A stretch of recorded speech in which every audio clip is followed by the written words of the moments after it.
আমি যেহেতু উঠে পড়েছি ওই জন্য চলে এসেছি। এই যে চারিদিকটা এরকম হাওয়া দিচ্ছে,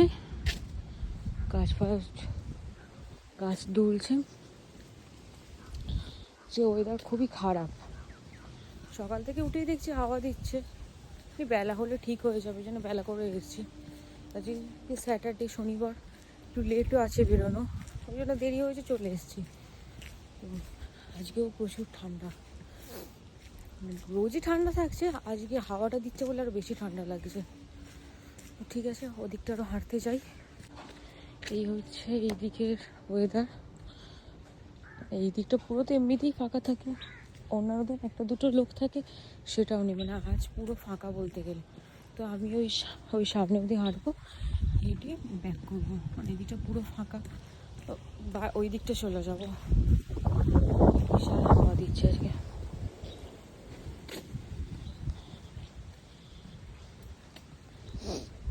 আমি এই অবধি হাঁটলাম, এবার হেঁটে ওইদিকে ব্যাক করে যাবো, সেটা চলে যাবে। হাঁটা কমপ্লিট হয়ে গেছে, ফাঁকা যেহেতু, আর লোকজন খুবই কম আজকে। ওই দিকটা কিছু দেখাই যাচ্ছে না, পুরো কুয়াশায় ভর্তি।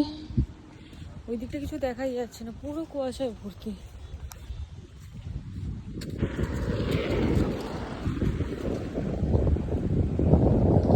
এই হচ্ছে এই দিকের ভিউজ।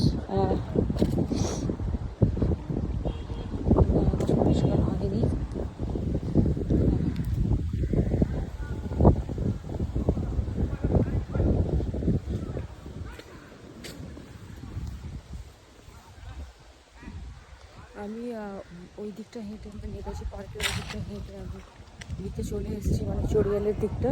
চড়িয়ালে এখনো পৌঁছয়নি, দেরি আছে, অত টাইমে হবে না, অতটা দিকে ওই দিকটা যাবো না, কারণ এখন ঘড়িতে টাইম হয়ে গেছে 7:28, তো ওই দিকে এখন যাবো না, এই দিকটা হেঁটেই চলে যাব।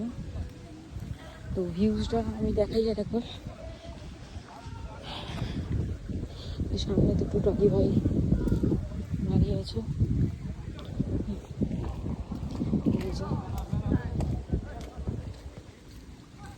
এইদিকে মাঠে সব খেলছে। এখান থেকে আরো ভালো করে বোঝা যাবে ওই পাড়টা। দূরে একটা নৌকো দাঁড়িয়ে আছে, বোঝা যাচ্ছে না, কুয়াশায় এতটা ভর্তি। ঠিক আছে, ব্লগটা এই অবধিই থাকুক, নেক্সট ব্লগে দেখা হবে, টাটা।